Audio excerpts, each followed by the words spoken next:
Hello, everybody. My name is Maria, and I want to welcome you to this webinar on how to analyze your load testing results with the Load Impact Insights, hosted by Robin Gustafsson, our CTO. Before we start, I want to remind you to send over your questions during the webinar in the question function in GoToWebinar, and we will answer them in the Q&A session after the presentation. And now I will hand over the mic to Robin.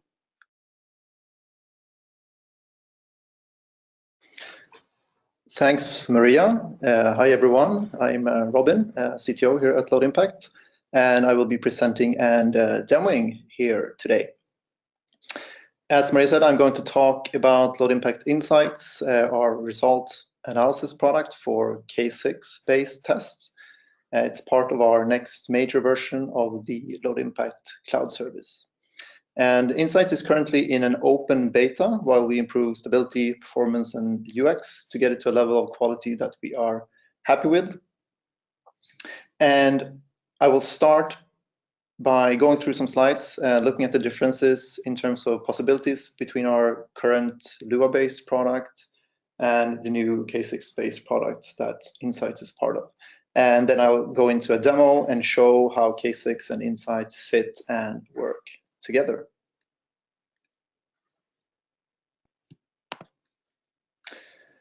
So somewhat simplified, you can look at a load test as 3 separate steps, where the first is scripting and configuration. So this is where you have your scenario logic, parameterization data, traffic configuration, etc. The second step is the execution step. So actually running the test, managing the servers, generating the traffic, collecting results, etc. And the last and final step is the analysis step, so visualizing and interpreting the collected test result data. And with our current Lua-based product, all of these steps are managed through the Load Impact cloud service, accessed through app.loadimpact.com. You create your Lua-based scenarios, often in conjunction with one of the recording options to avoid having to type out all the requests by hand. And then you run or schedule tests for execution, and then you analyze the results. And all of this happens through the web application UI. And this works great for many use cases, having everything in the cloud service, but it also limits the possibilities. Enter K6. So our new open source load generator.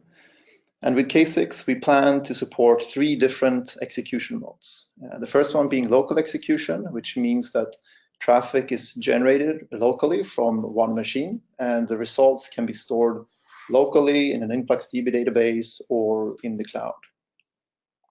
The second execution mode is cloud execution, which is currently in a closed beta. And that means traffic is generated from cloud servers managed by Load Impacts, and results are stored in the cloud and presented through Insights. And the third and future execution mode that we'll have in K6 is clustered execution. And this means that traffic is generated locally from one or more than one machine, I should say, and results are stored locally or in the cloud. So it's an extension of local execution, or you can see local execution as a special case of clustered execution.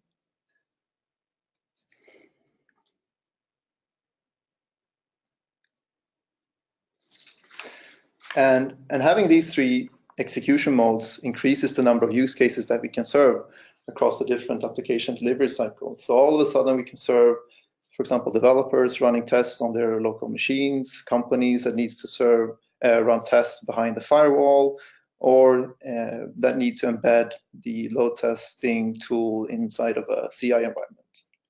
And no matter the execution mode, we wanted, with our new cloud service, to be able to handle the analysis part of a load test.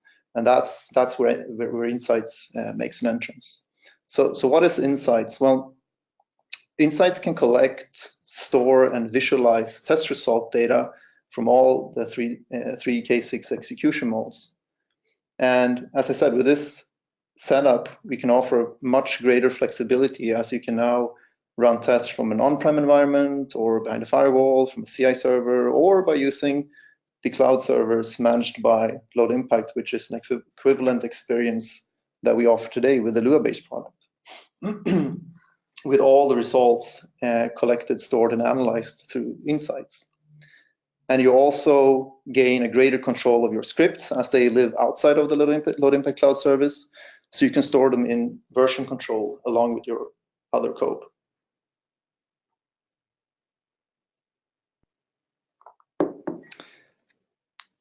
Now, if you look at this from a UI level, it looks something like this. So we have a local K6 command line that we execute using this command. So K6 run -o cloud, which means we will output the results to the cloud service, to Insights. And the results would be streamed during the test to the cloud service and then visualized in real time through the Insights result page. On the right side here, we have a representation of a cloud test, so a distributed test run in the cloud on servers managed by Load Impact. And you would trigger such a test using K6 Cloud and then the script. If we do a quick comparison between the current Lua-based product and Insights, there are several differences that stick out. The first is that data granularity or resolution of the data. So in the Lua-based product, we have 3-second resolution on the result data, and in Insights, we'll have sub-second resolution of results data. The second thing is automated analysis. So we will strive to automate as much as possible with the result analysis. And we'll be introducing a new feature with Insights that we call performance alerts that will sift through the raw data looking for actionable insights to present to the user. And the third thing is visualization flexibility. So because we store data in a raw format with Insights, the data is less pre-processed. We can do a lot more query side or query time processing to allow for a more flexible analysis experience. And with the added tagging functionality introduced in K6, we gain a lot of flexibility to slice and dice our data in Insights. And I'll show that in the demo. And also with Insights, you get access to percentile statistics for response times. So rather than being limited by min, max, and averages that you have in the Lua-based product, you now have percentiles. If we look at a full-page screenshot of Insights, we can divide the presented information into 4 different sections. The first one is the pass and fail of the result, or the pass and fail result of the test. And you can see this in the finish status and the progress bar here. That's all filled because this test is all done. But you can see that this will be green if the test passed, and it will be red if the test for some reason failed. And pass and fail is primarily determined by metric thresholds that you set up in your script options. And we'll have a look at that as well in the demo soon. And the second section here is the overview section, where you get some overview metrics like V-ramping, response time, and test-wide request rate, as well as a quick overview of 3 important K6 concepts, which are thresholds, checks, which we'll go through in the demo as well, and then requests. And the green or red icon here represents if there are any failures in either of these 3. The third section is the automated analysis, performance alerts, and we'll go through that in the next slide. So I'll jump to the fourth item here, which is the manual analysis. And this is where you'll find all the raw data. So we have a breakdown of the results presented in a way that resembles the actual script. I'll show you that shortly. And we also have a URL table to see all the URLs listed one after the other, as well as an analysis panel where you can plot different metrics and compare them in one main chart here. So now let's have a closer look at this third section, the automated analysis or performance alerts. So performance alerts are a bunch of algorithms continuously running as the results from a K6-based test is being streamed through the Insights processing pipeline. And it will be available both for locally executed tests with streamed results as well as cloud executed tests. And initially we'll have support for, we'll have alerts for some test health related issues. So for example, for a cloud test, if a test is consuming a lot of CPU and memory resources, that will pop up an alert. If a test reports results for a lot of unique URLs, which is this alert shown here in the screenshot, will show an alert. And the reason for that is that it's problematic to have a lot of unique URLs that might only have one data point each. It's very difficult to say anything statistically when you only have one data point. So that's why we show this alert. And this alert has actually improved since I took this screenshot, so we'll see that in the demo as well. And we will also have another category of alerts that we call Smart Results. It's based on a mathematical model that we've built to analyze results in real time. It looks at a number of different metrics like the V ramping, request rate, number of requests currently being processed by the target system, request failure rate, etc., and then alerts you of any performance limits that it detects by looking at these different metrics together. And it will also present you with a textual representation of what it's found. And we will continuously be adding more alerts like this of varying types to help our customers and users discover issues hiding in the raw results. Now it's time for the demo.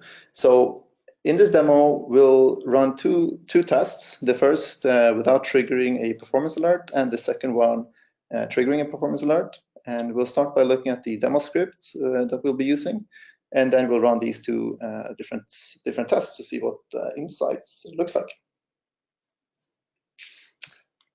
So let's head on over to the script. So I've prepared the script in advance. Let's go through the different parts in the script first. So up here we have some import statements importing different built-in functionality in K6. We have our option structure where you define things like the stages, so how the VUs will ramp up for how long, etc. You can define thresholds and a number of other configuration settings.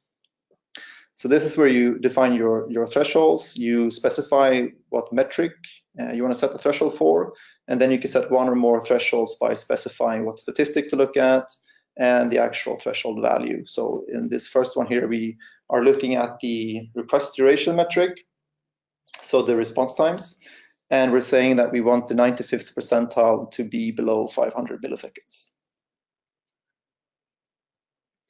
In this next part here, we set up some custom metrics, and this is also interesting. So as I mentioned briefly, so a K6 test will pass or fail depending on if a threshold is hit or not. It will not pass or fail a test based on a check. And let's have a look at the check first, actually. So down here in the main function, we have some groupings, which is a logical way of just grouping scenario logic. We make a request to this test system here. We get a response back, and then we run a number of checks. And so checks are more or less like asserts, but the difference from an assert in the regular sense is that it won't halt the execution. It will just record the result, and it will be returned here as a Boolean. So we get this check res here. And we can use this data point to add it to our custom metric.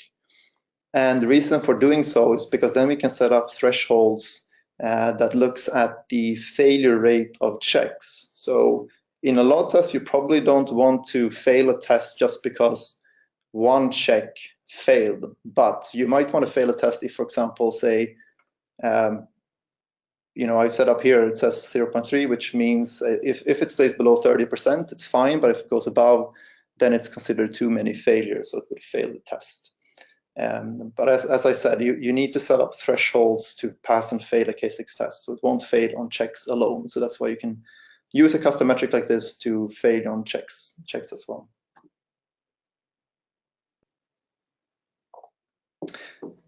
So another interesting thing here is that we have this subgroup, which is called static assets, within which we make a batch request. So a batch request is a way of making parallel requests per VU in K6. So here we're saying that make these two requests for static resources in parallel.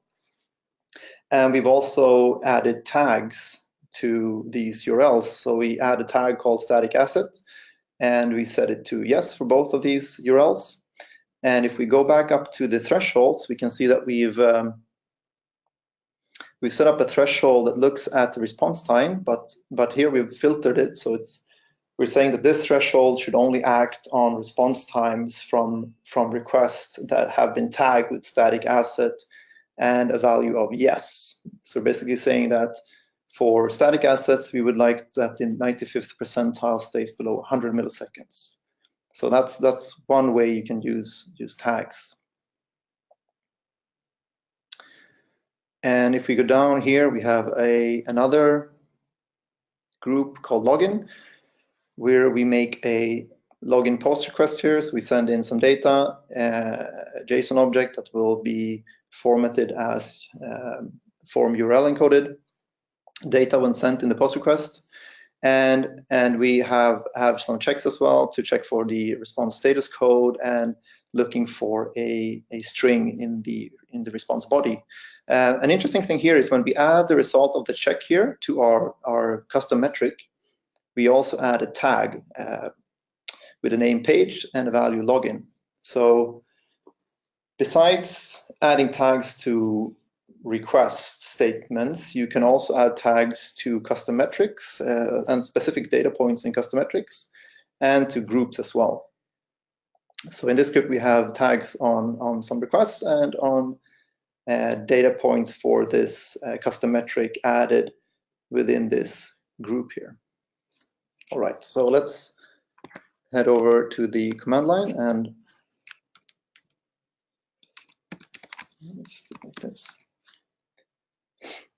So I should mention also, so I will be running these tests and streaming them to the cloud service Insights. To do this, you need to have a Load Impacts API token.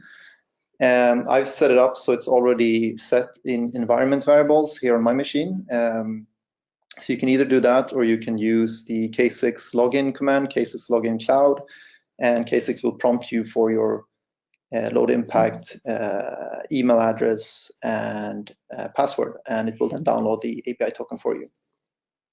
But I said I have it set up on my machine, so I can just run it like this.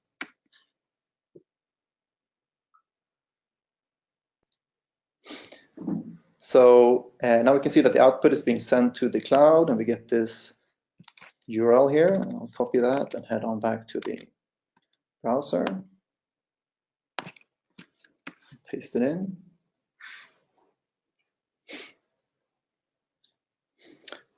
So now we can see that the results are being streamed in here to the Insights result page as the test is running. We can see that the progress bar here is blue while the test is running, so we'll get the green or red at the end of the test.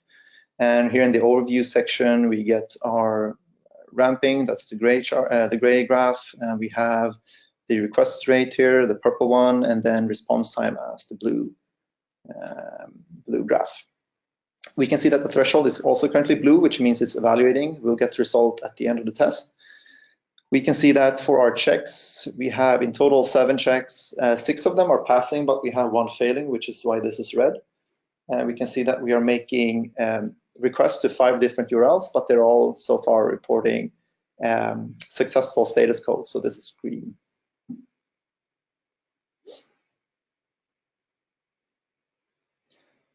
So if we go down here to the breakdown section, we have, as I said previously, in the breakdown section, we try to represent the results with the same structure as you have in your script. So we'll group it with thresholds at the top, and then you have custom metrics. you have your groups in the same order as in the script. So you can expand the groups. You can find the request made in the group and the checks here. So you can expand, for example, for a specific URL. You can see the response time. You can see percentiles. You can see the request rate for this specific URL. And we can look at checks. So we can see how many checks passed or failed throughout the test here. And we also have our subgroup here called static assets with our 2 URLs and the check, etc. And now remember in the script we added tags for our URLs in the static assets. So if you wanted, say that we had more data than we have in this particular results set, we could filter based on tags here. So by default, there are several different built-in tags that gets added. For example, you get the method, so you can filter based on the HTTP method. You can filter based on the HTTP response status code, based on URL, etc. But you also see your own defined tags here. So we have this tag static assets that we defined. So if we click that, we get the different options available. So yes was the one we set. So this will now filter the breakdown results and only show the data matching those or that specific tag that you set up in the filter section. So here we can see our 2 URLs, and the other URLs and groups are hidden. And the other tag we set up was for the custom metric. So we have the custom metric. We can actually need to go to the analysis panel here, and then we can add the check failure rate. So here's our custom metric. So we set up a filter for the data points that we added for this custom metric in the login group. So if the tag was called page. So if we do like this, page login, it will filter the data. So now it will only show the data points from the login group. And the same here, it will only show the data from that particular group.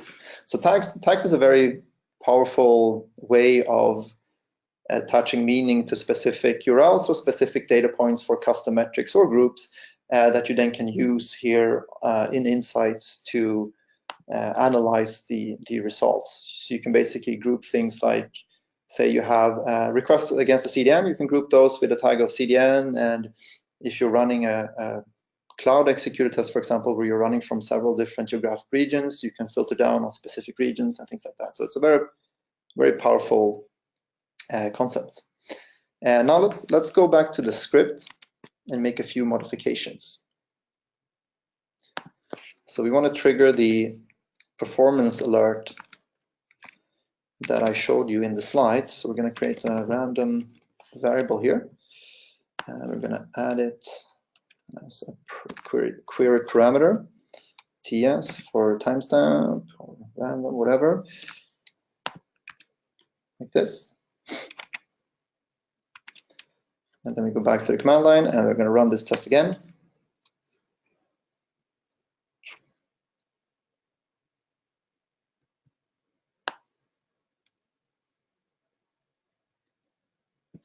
Copy the URL, head back to the browser, paste it in there.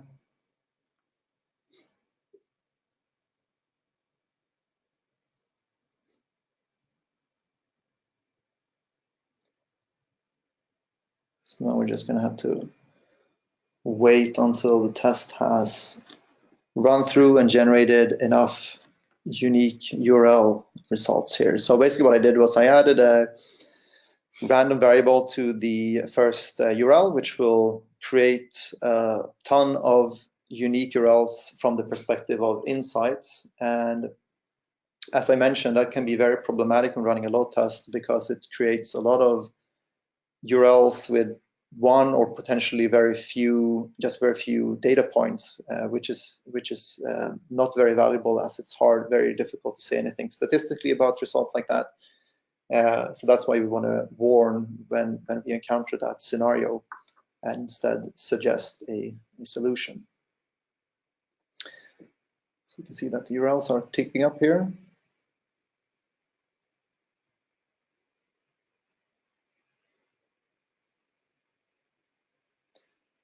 So you can see also here in the breakdown when it's collapsed like this, you can see here on the left-hand side that you get these numbers in red and green. So the green, as you can imagine, represents that everything within this group is reporting good results. So the URLs are all returning successful status codes. The checks are all successful. But if you have red, that would mean that either a request or a check is failing. And in the case of login here, we have a failed check. All right, let's see. Okay, so now the performance alert pop up here. So it tells us that we are making requests to more than 500 unique URLs, and it explains a little bit why that is a problem. And then it also recommends a pattern that it's found in the results. So in this case, it's saying that it's found this pattern, test.impact.com, query parameter TS equals to some random number here. So it suggests that we should do something about this.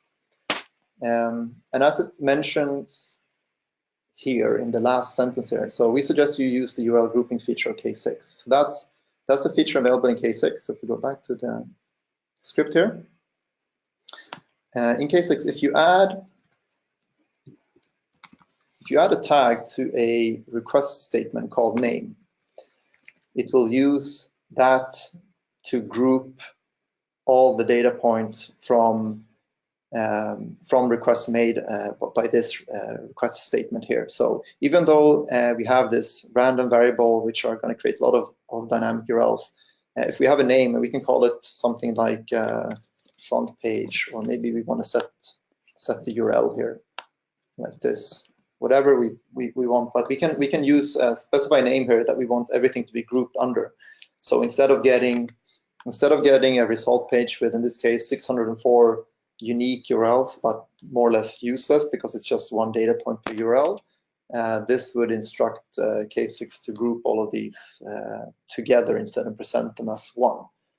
And this is very, very good if you have, for example, if you're making requests to an API endpoint, perhaps, where you have some resource ID that is changing throughout your script, but it's more or less, it's the same endpoint, it's just the ID changing. So rather than getting a lot of unique URLs, you could group them and say, well, this is my search endpoint or something. The same goes for if you have for example, session ID that you have as a path segment in your URLs, you could group them together so they're all represented as one specific URL. All right, let's head back to the presentation. That concludes the demo portion.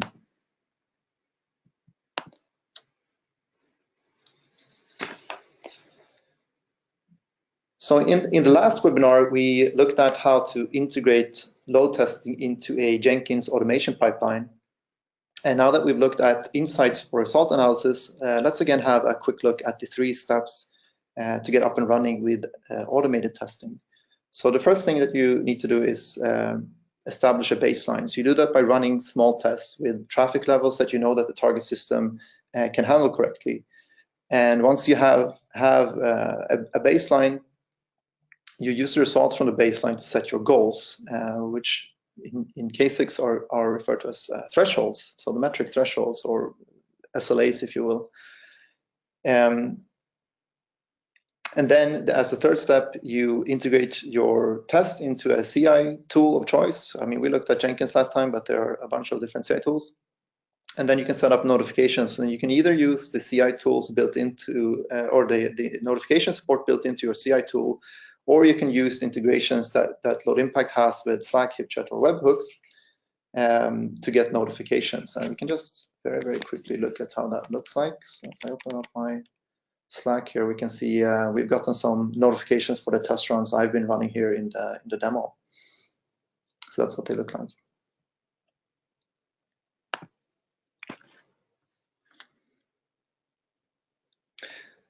And once you're running more more tests, running tests more continuously, there's another higher level to insights worth mentioning as well, and that's performance trending. So for every test, and I should say that we refer to a test as a collection of test runs, and whether test runs belong to the same test, that's determined by the name of the test. And by default, if you don't specify a name as part of the option structure in your script, K6 will just take the file name. So in our case, the name of the test was demo.js, because that's the file name of the main JavaScript. So it will group test runs with the same name together under what we call a test. And we will calculate the 95th percentile of all the individual response times and present that and use that as a representative value for a test run, and then plot it like this in a chart to give you a sense of how the performance is trending over time. And this is great if you are perhaps a manager, or if you have a manager that wants to get a quick and high-level overview of the performance of whatever target system you're testing, whether it's an API, website, or microservice, perhaps. It can be a great way to get a quick overview. All right, and that wraps up our overview of low impact insights, and I'd encourage you to give insights a try. And if you have any feedback for us, please let us know by sending an email to our support@lowimpact.com, or if you are in our K6 Slack organization, you can also reach out to me directly. I'm Robin in Slack. Okay.